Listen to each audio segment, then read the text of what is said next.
Hello everyone. উফ বাবারে বাবা, কি যে গরম পড়েছে, এই গরমে আর টিকা যাচ্ছে না। তাই জন্য আমি তোমাদের জন্য নিয়ে চলে এসেছি গরমের আরেকটা রেসিপি।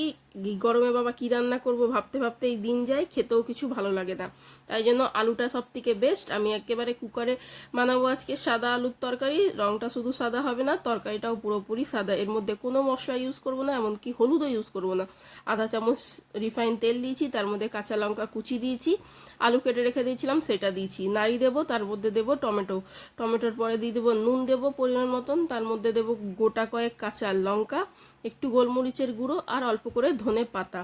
সব দিয়ে ভালো করে একেবার মিশিয়ে নেবো। মিশিয়ে নিয়ে দিয়ে দেবো জল, পরিমাণ মতন যতটা জল দিতে চাইছো সেটা হিসেবে জল দিয়ে দিবে। দিয়ে 2 থেকে 3টে সিটি দিয়ে দেবো। সিটি দিলেই তৈরি হয়ে যাবে আমাদের সাদা আলুর তরকারি। এটা তোমরা রুটি দিয়ে, পরোটা দিয়ে, লুচি দিয়ে, যা ইচ্ছে দিয়ে সার্ভ করতে পারো। সকালের জলখাবারে সার্ভ করো বা রাত্রের ডিনারের জন্য। আশা করি তোমাদের ভালো লেগেছে। বাই বাই, সুস্থ থাকো, হ্যাপি সামার।